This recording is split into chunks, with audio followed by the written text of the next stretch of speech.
Y en el marco de evangelismo, que ha sido muy especial durante estos días, en el marco de ganar almas y del bautismo, de confesión pública de fe, va la orientación de esta predicación en esta mañana. Y he titulado este mensaje, Morir para vivir. Morir para vivir. Dice la palabra en Romanos capítulo 6, versículo 4. Romanos capítulo 6, versículo 4. Pues hermanos, Romanos 6, 4. Pues hemos muerto y fuimos sepultados con Cristo mediante el bautismo.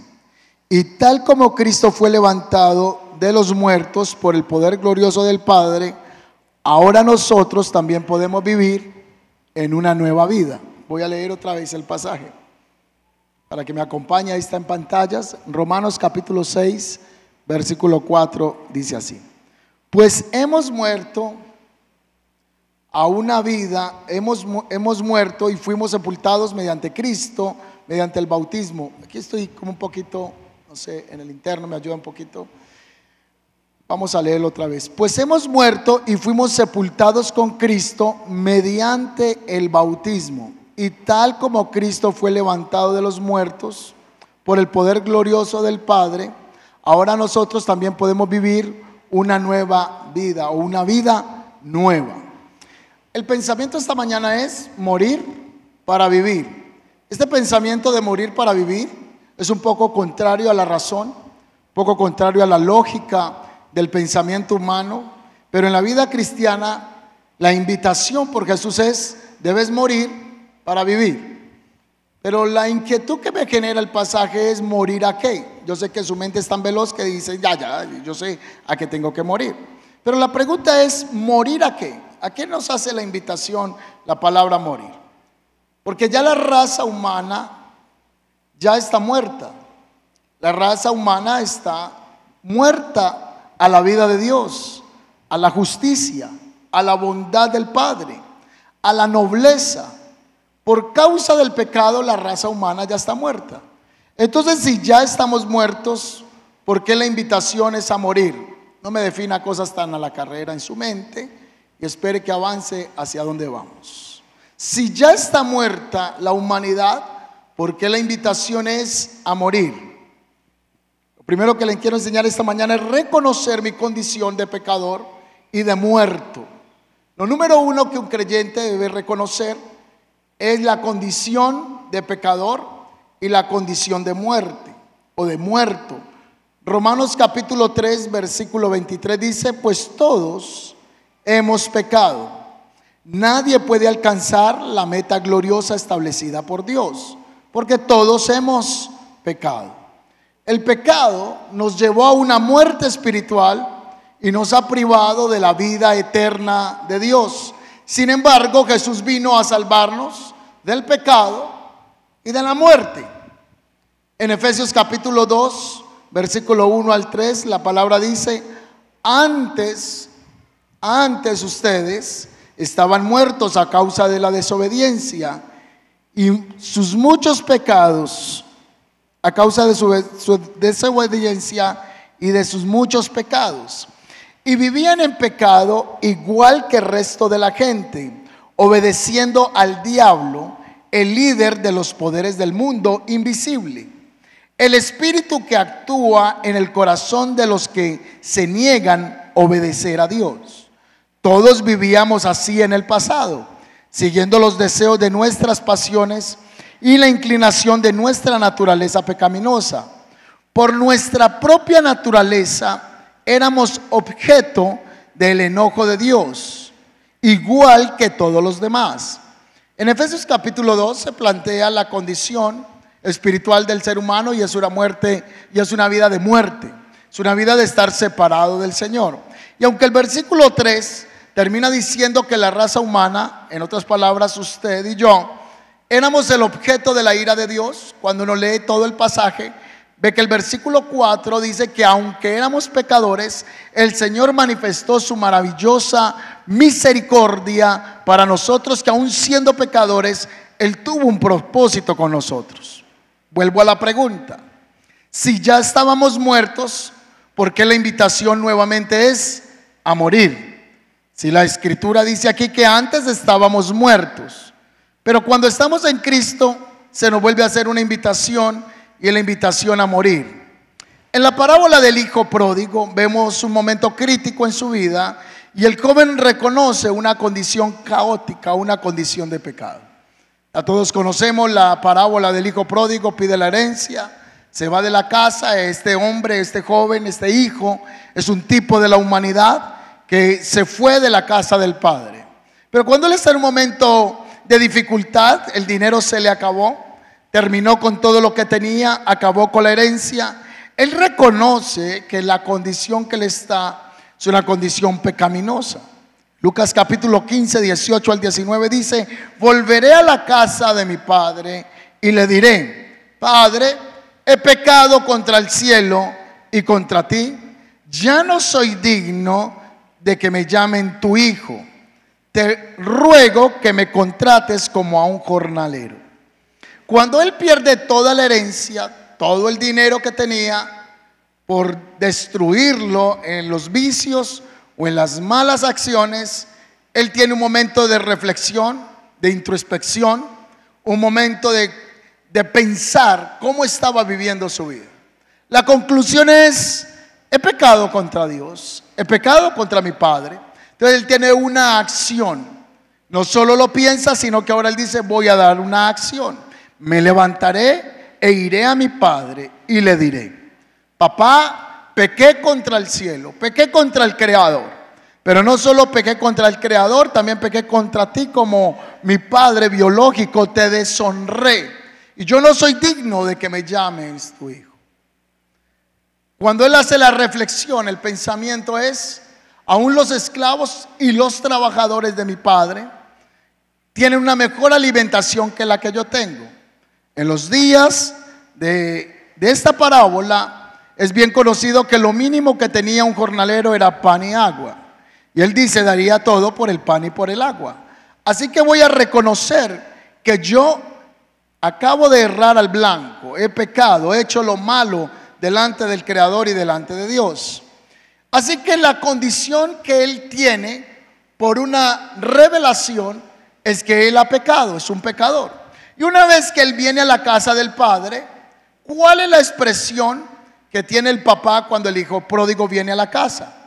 Dice así, Lucas capítulo 15, versículo 24: porque este hijo mío estaba muerto y ahora ha vuelto a la vida. Estaba perdido y ahora ha sido encontrado. Entonces comenzó la fiesta. ¿Por qué el padre dice que el hijo estaba muerto?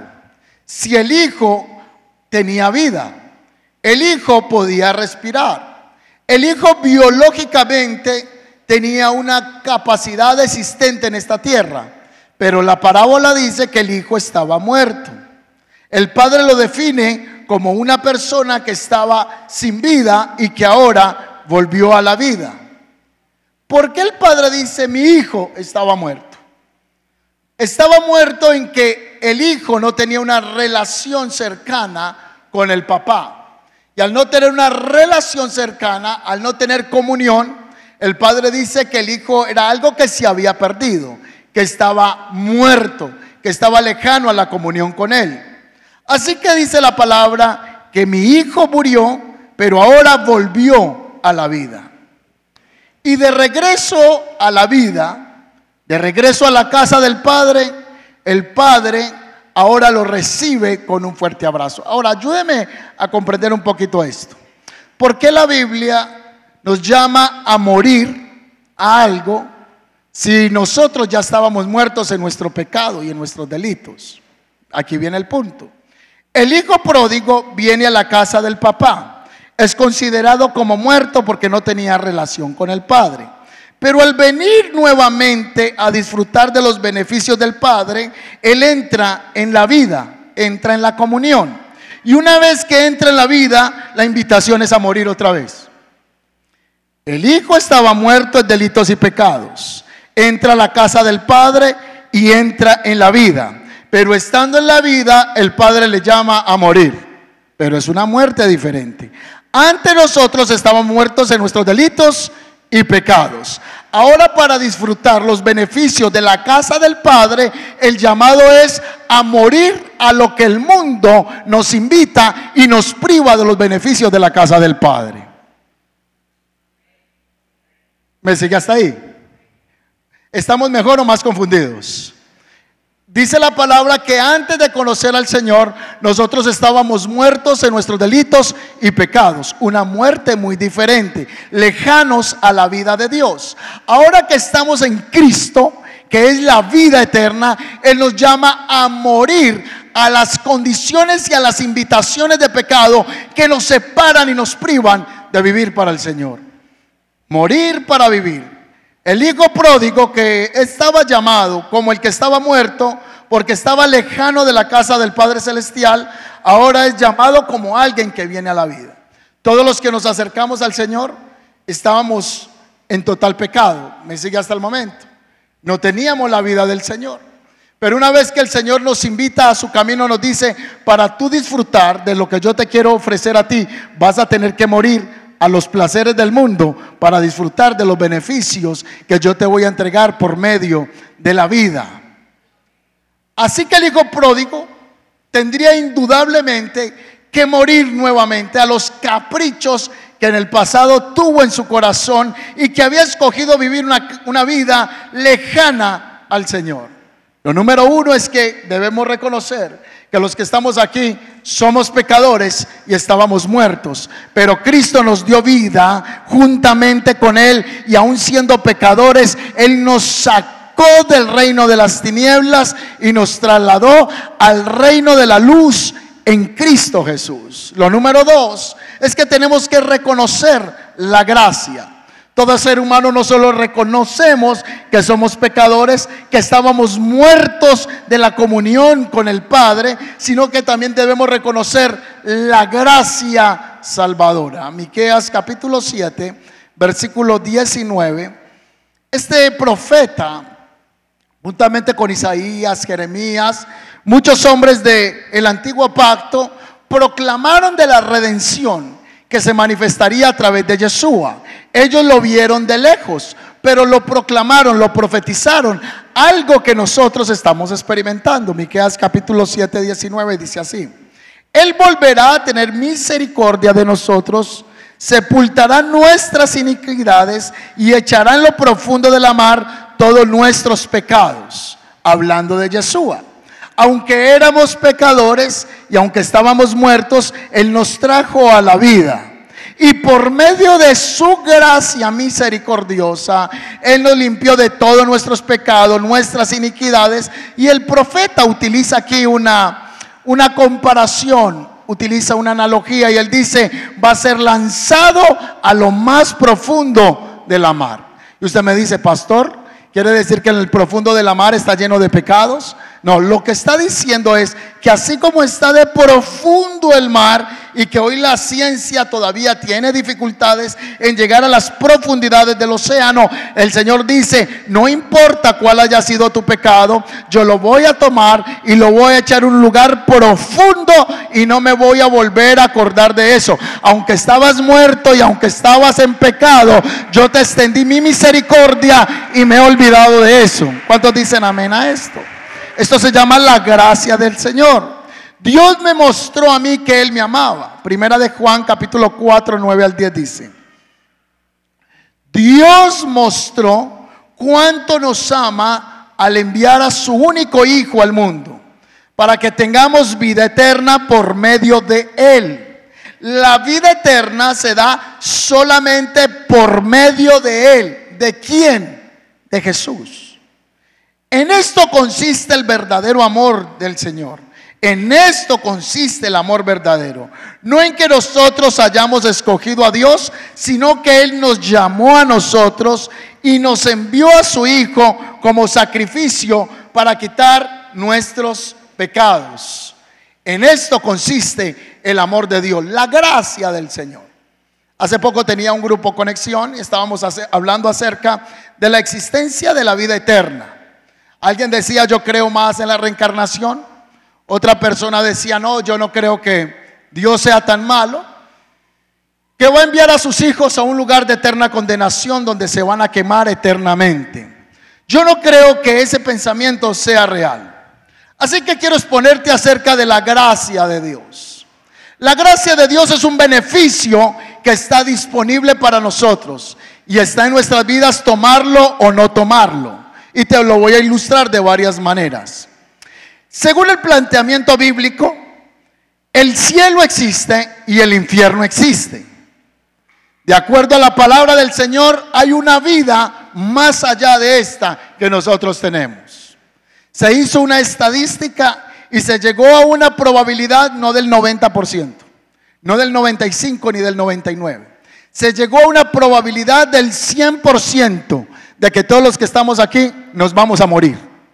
100%. Todos nos vamos a morir de los que estamos acá. Aquí viene el planteamiento. ¿Qué vamos a hacer entonces después de morir? ¿Existe o no existe el infierno? ¿Existió Jesús o no existió Jesús? Si alguien está aquí en esta mañana, la existencia de nuestro Señor Jesucristo se puede comprobar históricamente, arqueológicamente, antropológicamente, sociológicamente, de que un hombre vino a esta tierra, caminó en este lugar de Jerusalén, en Medio Oriente, se declaró a sí mismo el Hijo de Dios, murió y resucitó al tercer día. Si alguien tiene dificultades con esto, historiadores como Josefo, un historiador judío, escribió acerca de un hombre llamado Yeshua, que se proclamó el Hijo de Dios, que murió en la cruz del Calvario bajo el gobierno y el mandato de Pilatos. Históricamente está comprobado esto por Josefo. Pastores, que ese era judío y habló a favor de Jesús. Hay otro escritor llamado Tácito, que es un escritor romano, y este escritor historiador dice de la existencia de un tal Jesús que estuvo en esta tierra. ¿Qué voy a hacer entonces con la gracia y el regalo de Dios? Pastor, todavía no me convence, no sé si Él existió o no existió. Lo más seguro es que Jesús, de acuerdo a otros escritos que se conocen como los años oscuros de Jesús, cuando Jesús huyó con sus padres, o sus padres huyeron con Él hacia Egipto, hay un escrito que se conoce como los años oscuros de Jesús. Y él en Egipto aprendió la magia y la hechicería. Así que Jesús, a través de pensamientos y a través de otros contactos con otras culturas, aprendió a caminar sobre las aguas, aprendió a hacer sanidades como los hechiceros en los días de Moisés. Así que yo no creo que Jesucristo sea el Hijo de Dios. Él aprendió la hechicería y por esto él tiene estos poderes. O quizá tú me dices, yo soy más partidario de creer de las enseñanzas de Buda, o de las enseñanzas de Lao Tse, o de las enseñanzas de algún otro hombre iluminado. Pues hoy voy a hablarte de la gracia de nuestro Señor Jesucristo, porque los libros en ninguna parte dice antes de Buda y después de Buda. Ningún libro dice antes de Lao Tse y después de Lao Tse. La historia se parte en dos a través del mensaje de Jesucristo. Es el único que resucitó y por eso la historia dice antes de Cristo y después de Cristo. Todavía no he desenvuelto toda la pita. Me estoy acercando apenas a hablar acerca de la gracia de nuestro Señor.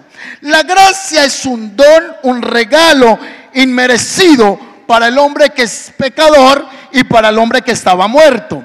Pero si yo rechazo la gracia de Jesús, no la puedo abrazar. Si yo sigo pensando, Él no resucitó, Él no existió, Él no es real, y te estoy tratando de hablar humanamente a través de la historia, la arqueología y la ciencia. Pero quiero ir un poquito más allá.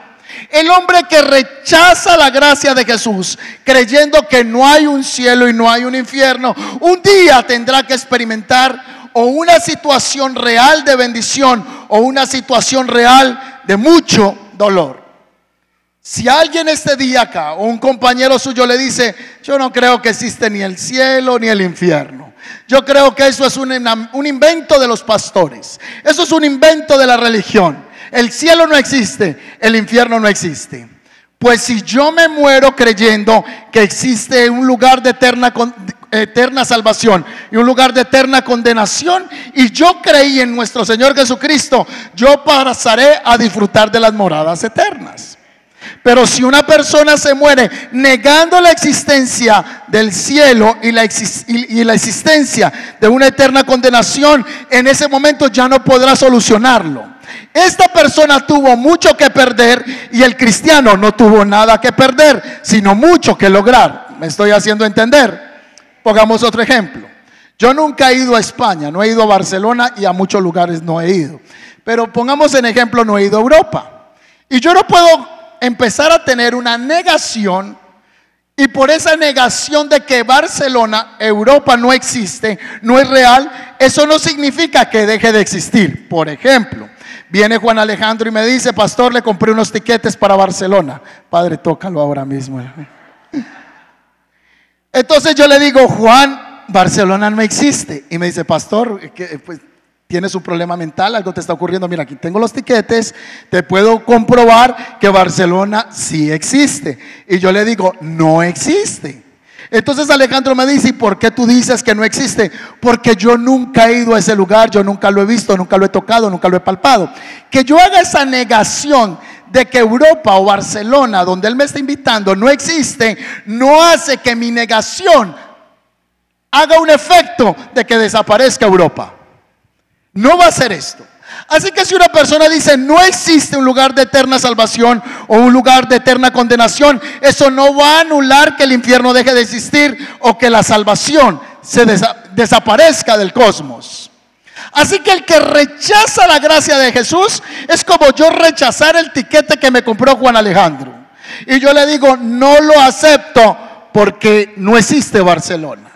Cuando a una persona se le habla del mensaje de salvación y rechaza la gracia de Jesús, no puede tomar el tiquete para poder participar de los beneficios de ese extraordinario viaje que aparece en Juan 14:1. Voy a las moradas celestiales. Sea que las moradas celestiales, pastor, sea en el cielo, es en la tierra, hay luchas teológicas, pues al final lo que yo sé es que donde está el Señor, ahí quiero estar yo y tener mi vida eterna al lado del Señor, sea en el cielo, sea en la tierra, pero que yo pueda estar con el Señor. ¿Cuántos dicen amén a esto? Rechazo la gracia. Voy a hacer otro ejemplo. Hace 15 días fui a visitar una empresa, 7 de la mañana. Estuvimos en la reunión, pero solo hasta esta semana nos llegó un bendecido comparendo. Y el comparendo fue por pasarse el semáforo en rojo. Pastor, usted se pasa semáforos en rojo. ¿Cómo la vio? Yo no podía creerlo. Entramos a mirar y ya ahora es con evidencia en video. Y ahí estaba el video. Efectivamente, no sé cuánto les pasó que cuando estabas en un semáforo arrancan los que están al lado y usted arranca por inercia. Pues yo veo el video y no me explico por qué el semáforo estaba en rojo y todos arrancamos. Pero yo me puse a analizar el video y había un camión al lado derecho mío que arrancó. Y todos por inercia nos fuimos detrás. O sea que el comparendo fue a todos.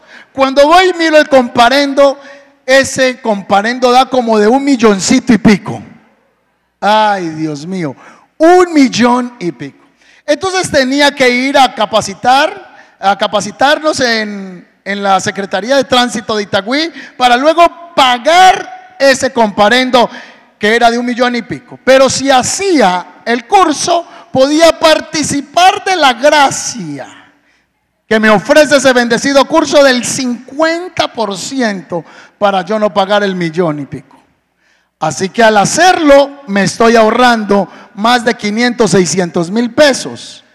Pero ¿qué tal si alguien llegara y te dice: ese comparendo que te vale 1.200.000, te quiero decir, yo lo pago? Y usted le dice, no, yo no te creo que tú lo puedas pagar. Y yo digo, no, déjame, yo lo quiero pagar por ti, pastor, te lo voy a pagar. Y yo, no, pero ¿por qué me lo vas a pagar? No acepto. Si yo no acepto que esta persona que insistentemente me está ofreciendo pagar este comparendo, yo estoy rechazando el beneficio que Dios me está enviando a través de esta persona. ¿Me estoy haciendo entender? Entonces la salvación es que, lo número uno, somos pecadores y estábamos muertos. Y lo número dos, es la gracia de Jesús. ¿El comparendo era mío? ¿Sí o no? Sí. ¿Otro lo tiene que pagar? No. Pero lo que hizo Jesús fue que Él tomó nuestro comparendo. Él tomó lo que nosotros le debíamos y el derecho que tenía Satanás sobre nosotros, y Él dijo, ahora ya tú no debes nada, yo pago por ti y tú eres libre. De esto se trata la gracia del Señor, que aunque éramos pecadores, Él pagó la deuda por nosotros y usted y yo somos libres. ¿Cuántos dicen amén a eso? Entonces la gracia de Dios es la fuente de la salvación. Él nos amó primero y nos envió su Hijo Jesús a morir en la cruz por nuestros pecados. La gracia nos permite recibir a Jesús como nuestro Salvador y experimentar una vida nueva por el don de la salvación. Yo era pecador, usted era pecador. Ahorita vi en la alabanza que había una canción que decía, soy justo, soy perdonado. Estábamos hablando de condiciones que solo logramos por medio de la gracia salvadora de nuestro Señor Jesucristo.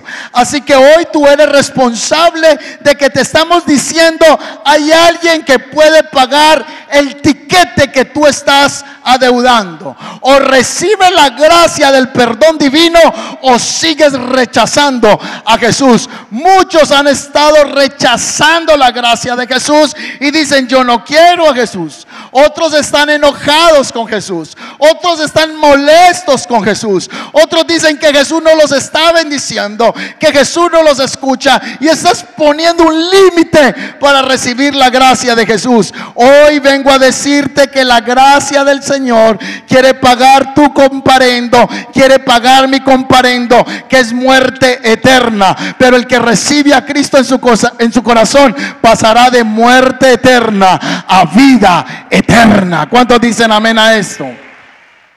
Número 3, sigamos avanzando. ¿Por qué morir para vivir? Lo número 3 que le quiero enseñar es identificándome con Jesús en su muerte y en su resurrección.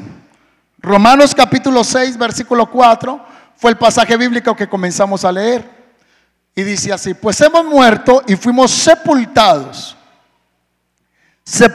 con Cristo mediante el bautismo, y tal como Cristo fue levantado entre los muertos por el poder glorioso del Padre, ahora nosotros también podemos vivir una vida nueva. Escúcheme con esto.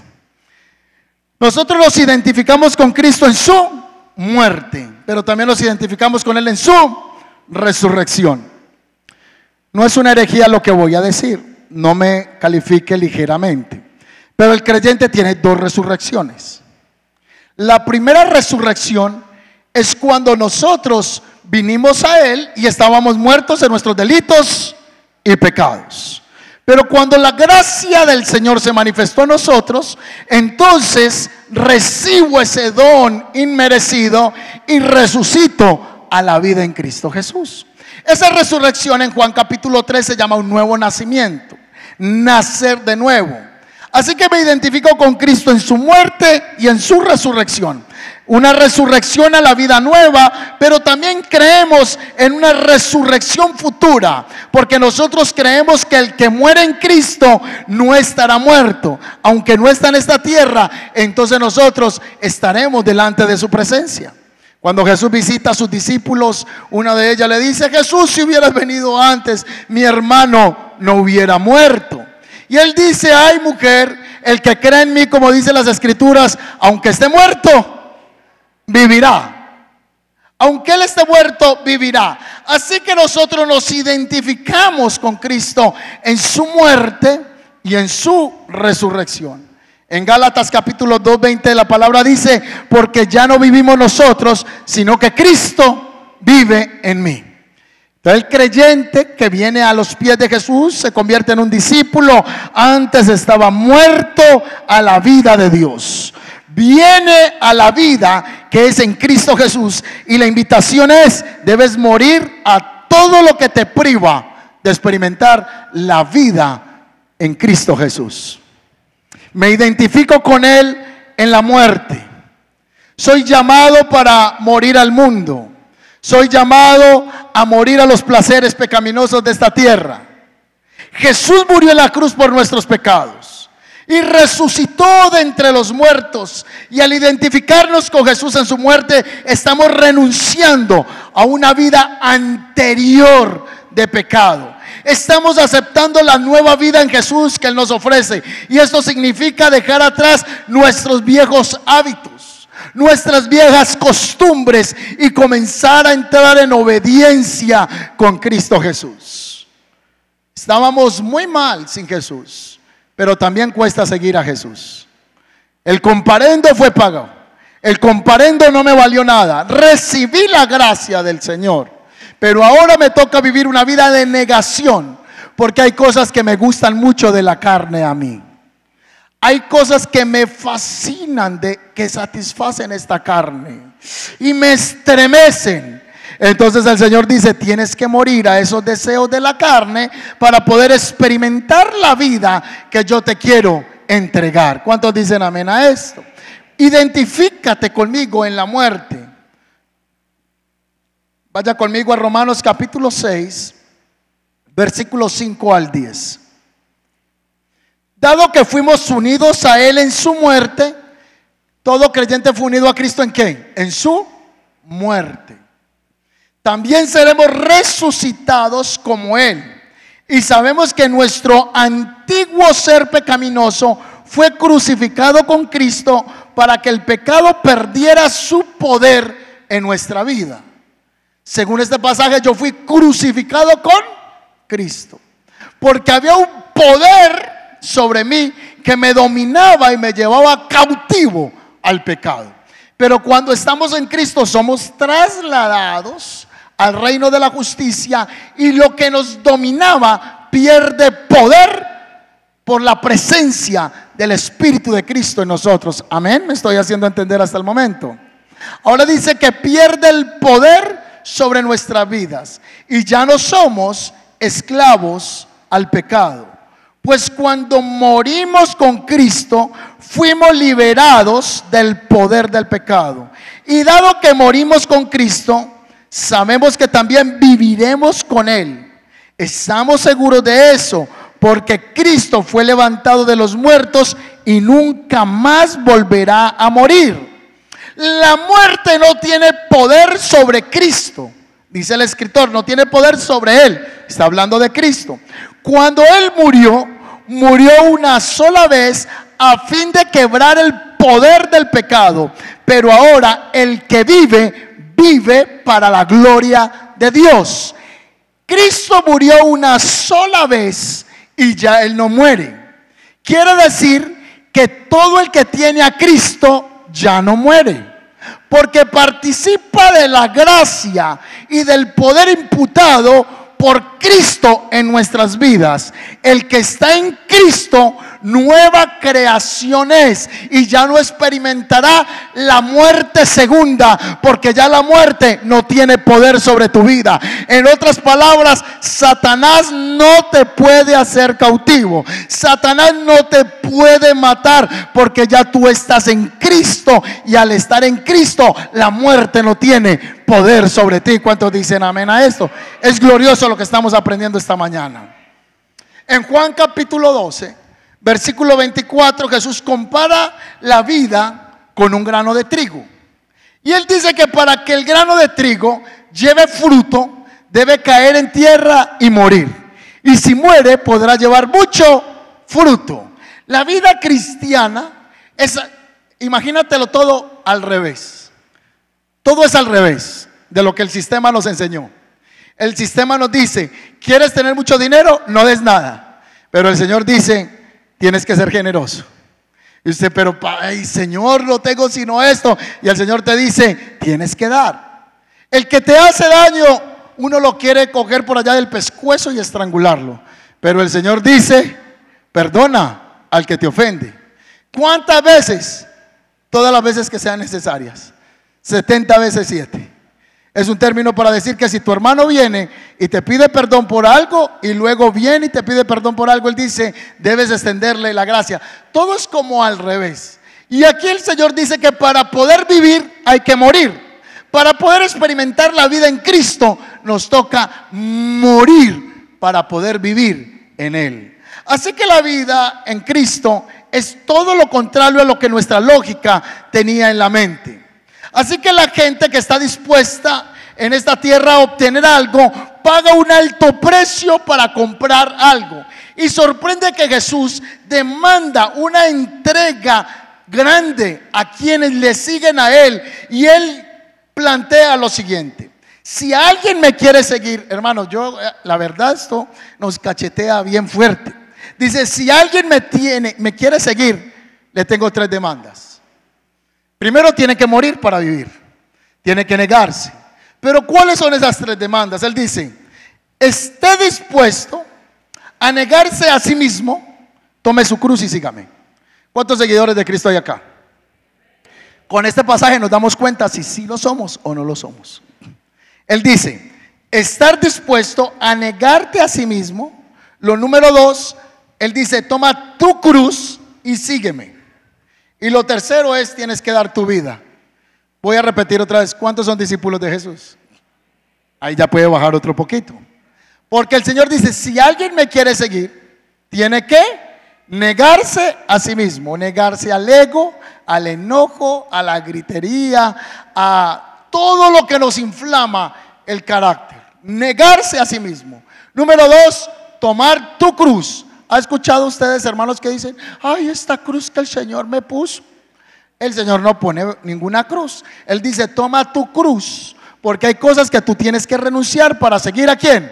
A Jesús. Entonces toma tu cruz y sígueme, y esté dispuesto a dar tu vida por causa del reino. Concluyo con este pasaje bíblico que todo lo demás es un servicio superficial y solo de palabras. Todo lo que además digamos que yo soy cristiano, soy discípulo, seguidor de Jesús, simplemente eso son palabras en mi boca y en su boca. Porque para poder experimentar la vida de Cristo nos va a tocar morir. ¿A qué puedes estar llamándote el Señor a morir? ¿A un exnovio, a una exnovia? Y tú dices, no, yo soy cristiano, pero pastor, yo no puedo renunciar a esto. Entonces tú todavía no has muerto para poder vivir la vida en Cristo Jesús. Número 4, vivir la vida nueva en Jesús es lo que experimentamos nosotros cuando morimos en esta tierra. Una vida nueva. Gálatas capítulo 5, 25 dice, y si vivimos en el Espíritu, también caminemos en el Espíritu. Nos toca soltar cosas. ¿Cuántos creen que debemos dejar muchas cosas del viejo hombre y de la vieja mujer?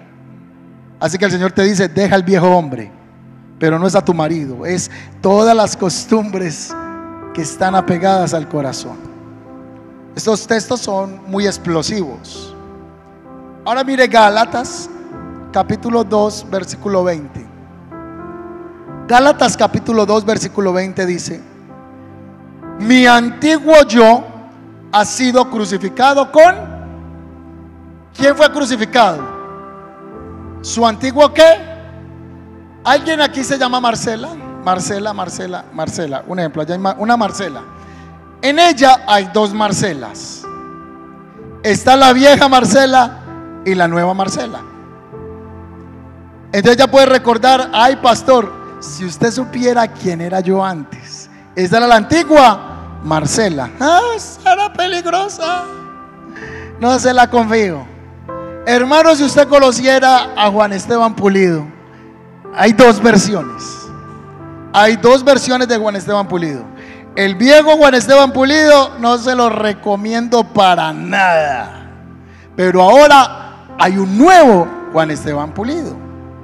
Mi antiguo yo, mi antigua persona, esa fue crucificada.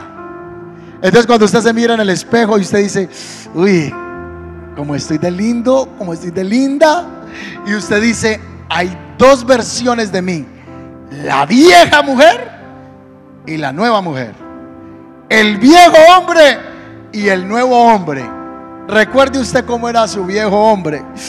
Uy, pastor, ni quiero recordar ese tipo que vivía en mí, que me dominaba. Mi antiguo yo fue crucificado con Cristo. Ya no vivo yo, ya no vive el egocentrismo, sino que ahora Cristo vive en mí. Así que lo que vivo en este cuerpo terrenal, confiando en el Hijo de Dios, quien me amó y se entregó por mí. Quiere decir que ya no vivo yo, ya no vive Juan Esteban Pulido, sino que ahora la vida de Cristo está siendo expresada a través de mi vida. Amén. Estoy siendo edificado a la medida del varón perfecto. Me parezco ya más a Jesús que al viejo hombre. Aunque usted escucha hermanos que dice, pastor, ese hermano me hizo desclavar de la cruz. Me desclavé un momentico, me rasgué un poquito a las manos, me desclavé, le hice lo que le tenía que hacer y me devolví a la cruz y volví y me crucifiqué con Cristo. Me desclavé. ¿Ha escuchado usted muchos creyentes que dicen, me desclavé de la cruz, pastor? Me desclavé. No, no se desclave, porque ya su viejo hombre hace parte de un pasado que fue lavado con la sangre de Jesucristo, y ya estamos en una nueva vida donde Cristo es el que vive en nosotros. Efesios capítulo 4, 17 al 19 dice la palabra: con la autoridad del Señor digo lo siguiente: ya no vivan como los que no conocen a Dios. Donde está usted en su empresa, en su trabajo, en su universidad y en su casa, hay gente que vive como impíos, como mundanos. Pero esto es lógico, porque ellos no conocen ¿a quién? A Dios. Pastor, es que yo estoy en un círculo donde la gente es vulgar, donde la gente hace daño. Es lógico, hermano, porque ellos no conocen ¿a quién? A Dios. El problema no es que ellos vivan así.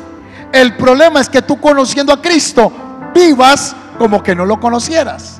Entonces dice, ya no vivan como los que no conocen a Dios, porque ellos están irremediablemente confundidos. O sea, no están confundidos, están irremediablemente confundidos, dice la escritura. Están irremediablemente confundidos. Tienen la mente llena de oscuridad, vagan lejos de la vida de Dios, o la vida que el Señor les está ofreciendo, porque cerraron la mente y endurecieron el corazón hacia Él. Han perdido la vergüenza, son unos sinvergüenza. Viven para los placeres sensuales y practican con gusto toda clase de impureza. Esos son los que no conocen ¿a quién? A Dios. Y es la versión del viejo hombre. Por eso la invitación es: ven a morir para poder vivir.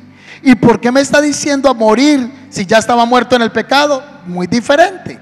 Tienes que morir a lo que el mundo te está ofreciendo, porque yo te saqué ya de la muerte espiritual en la que estabas, y debes de estar muriendo porque está viviendo un nuevo hombre y una nueva vida en tu vida. Concluyo el mensaje entonces. El mensaje es: reconozco que soy pecador, que estaba muerto, recibo la gracia maravillosa de nuestro Señor Jesucristo, me identifico con Jesús en su muerte y en su resurrección. Ahora tengo mi vida, es nueva, estoy estrenando vida nueva, y la gente lo va a notar, como cuando usted estrenó de carro. ¿Se acuerda cuando usted andaba en el Renault 4, que lo tenía que empujar? O el 6, o ese carro que estaba ya estrellado, usted lo tenía por todo lado rayado, quebrado, dañado, y cuando usted cambió de carro, la gente le dice: uy, cambiaste de carro. Entonces usted le dice: sí, es mi nuevo vehículo.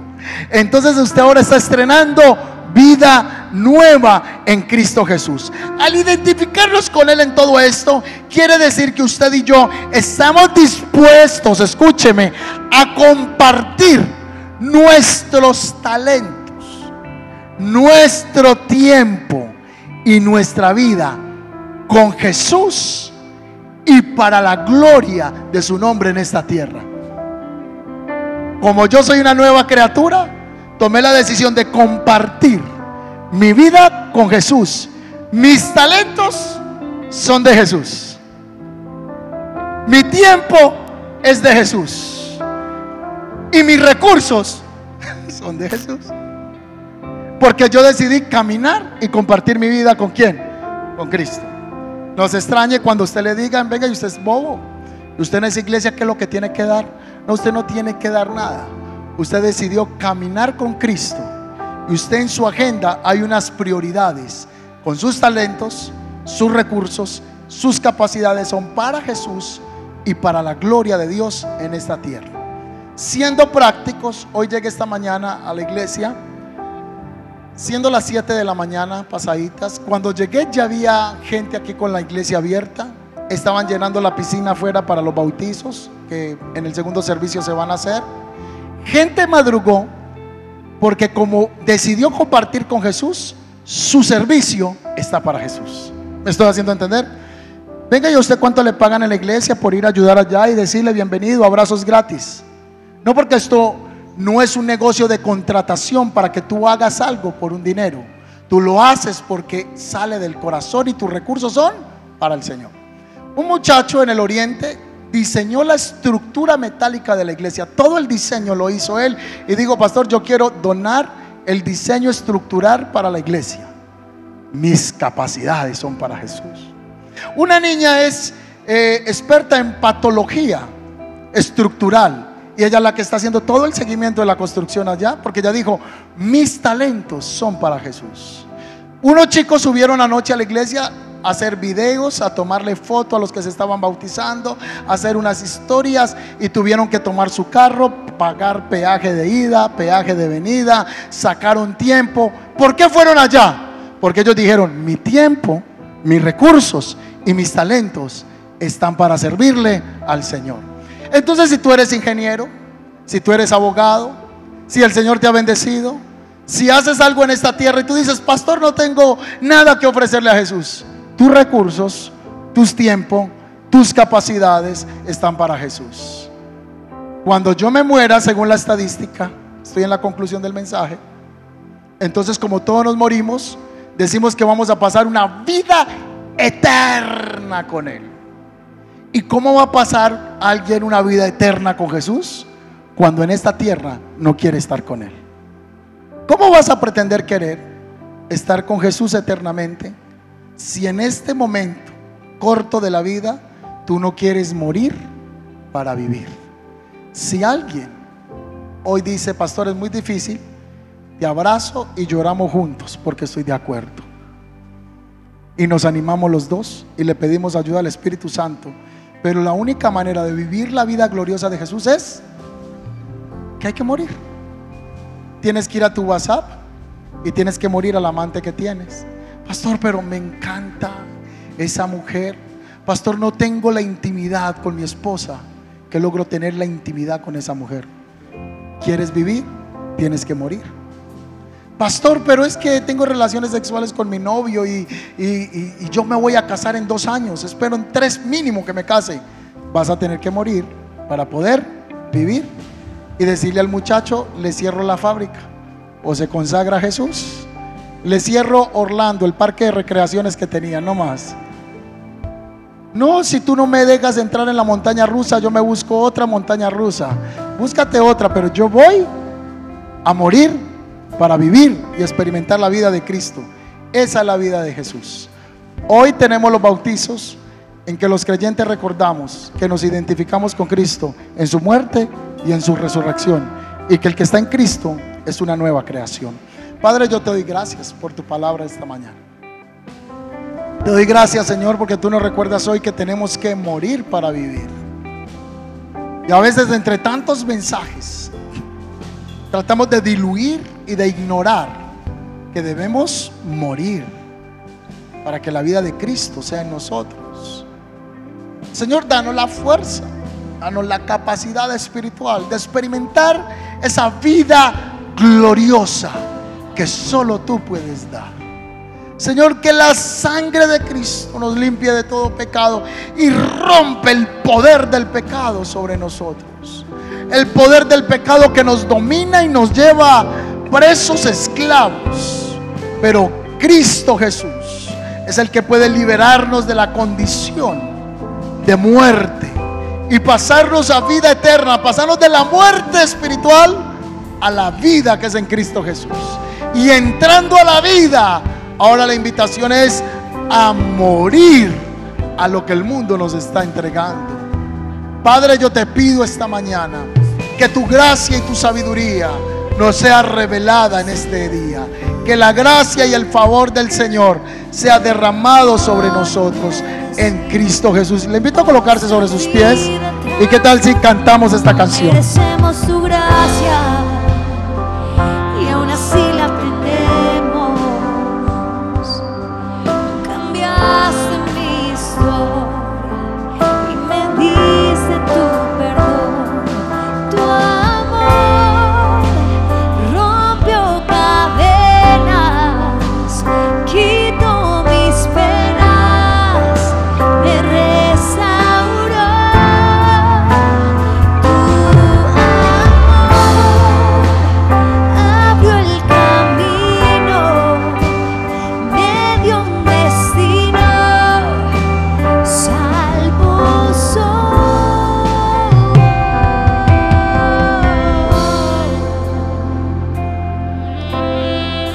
Una vez más digamos, no merecemos tu gracia y aún así la tenemos. Tu amor inmerecido nuestra vida transformó. No merecemos tu gracia y aún así la tenemos. Tú cambiaste mi historia y me diste tu perdón. Tu amor rompió cadenas, quitó mis penas, me restauró. Tu amor abrió el camino, me dio un destino, salvo soy.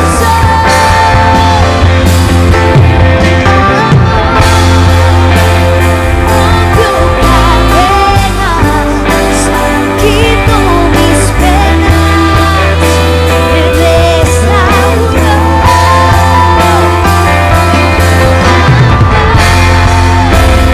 Abrió el camino, me dio un destino.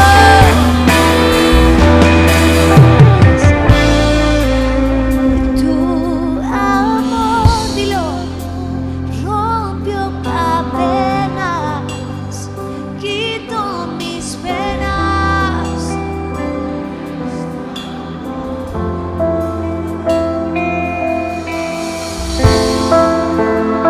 Abrió camino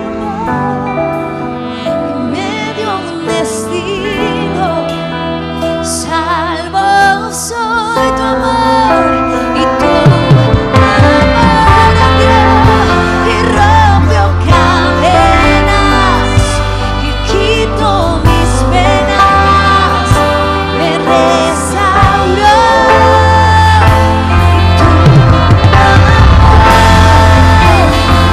Abrió el camino, me dio un destino. Tu amor y tu amor rompió cadenas, quitó mis penas, me restauró.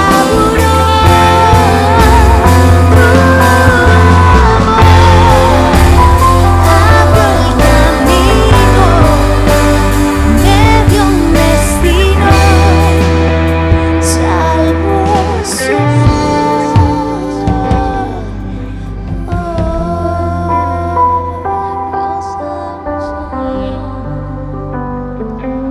Salvo, salvo. Este año, ahorita el mes de noviembre, cumplimos 10 años de estar predicando la palabra.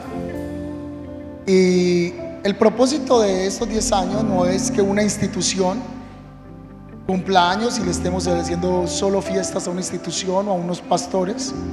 Es el quehacer de esa obra. En 2 de Corintios dice que el Señor nos entregó el ministerio de la reconciliación.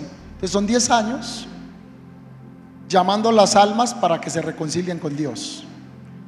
Y hoy el Señor me recuerda una vez más la tarea que tenemos. No es cumplir años y hacerle fiestas a una organización, es recordar que nuestra misión es reconciliar. Reconciliar.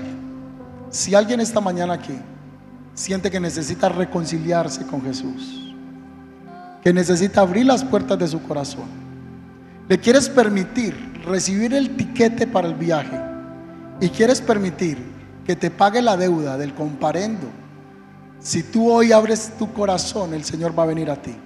Así que hago un llamado. ¿Quién de los que está aquí? Levánteme su mano. ¿Se quiere reconciliar hoy con Jesús o quiere recibir? Dios te bendiga, Dios te bendiga, Dios te bendiga, Dios te bendiga, Dios te bendiga, Dios te bendiga. Son muchos, muchos. Déjeme su mano arriba, no me la baje. Padre, tócales más. Habla con Jesús ahí donde estás. Tengo 5 minutos. Pásame aquí al frente rápidamente. A los que levantaron la mano, pasen aquí rápido, rápido, rápido. Corre al altar. Los 5 minuticos para que hagamos esta oración, para yo identificarlos aquí. Aunque ya Jesús te identificó, la iglesia todavía sigue ahí. Vamos a orar por ellos. Denme un paso aquí al altar. Den un pasito aquí.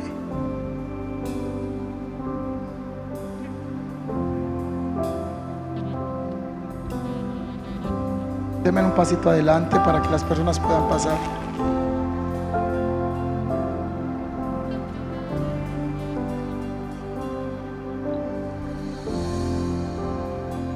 Esto es lo que hace el Evangelio de la salvación. Les voy a repetir, mírenme acá un momentico. Les voy a invitar al aniversario de Días de la Iglesia, pero no le estamos haciendo culto a una iglesia. Estamos recordando que hace 10 años Dios nos está llamando a reconciliar al mundo con Él. Ustedes pasaron aquí, levanten sus manos. Ciérrame sus ojitos y dile: Señor, yo me quiero reconciliar contigo en este día. Yo quiero aceptar el don de la vida eterna. Nadie puede pagar esta deuda que yo tengo espiritual. Nadie puede darme el viaje a la vida eterna. Y quizá yo he negado que exista un lugar de eterna salvación. Pero hoy tú me convenciste, tú me hablaste al corazón. Y yo quiero reconciliarme contigo. Yo no quiero estar lejos de ti. Yo no quiero estar lejos de tu presencia. Me acerco a ti. Perdona mis pecados y escribe mi nombre en el libro de la vida. Hoy, Señor, acepto el don de la vida eterna. Quiero hoy pasar de muerte a vida. Y una vez que te recibo a ti como la vida, acepto el llamado a morir al pecado para experimentar la gracia que tú me quieres entregar.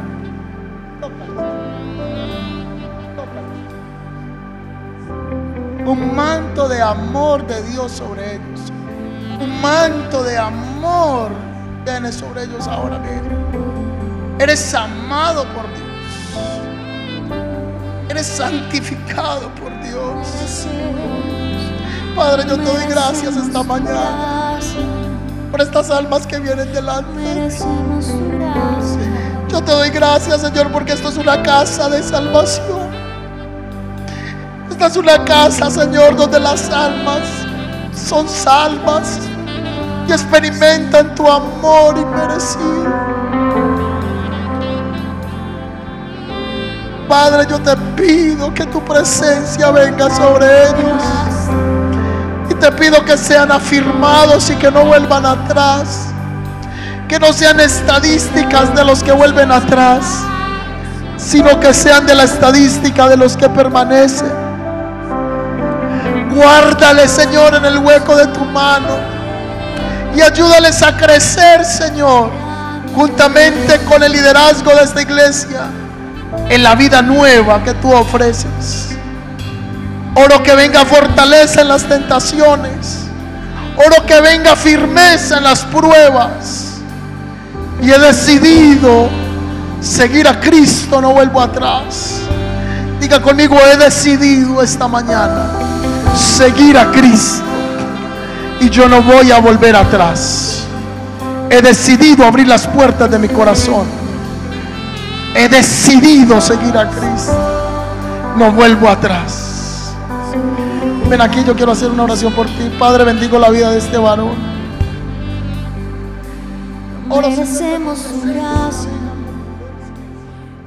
Sin que alguno se me quede este día con esta idea, antes de salir, sé libre de la culpa y de lo que el diablo te señala.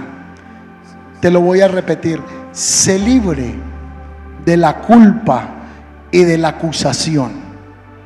Tú estás en Cristo y el que está en Cristo es beneficiario de su gracia. Te bendigo en el nombre de Jesús. Amén. Démosle un aplauso a estas preciosas almas. Amén. Dios les bendiga. Bueno, bienvenidos a la iglesia El Camino. Queremos caminar con ustedes. Mucha gente viene acá y se va, pero que ustedes sean de los que permanezcan en los caminos de la fe. Dios les bendiga. Feliz domingo.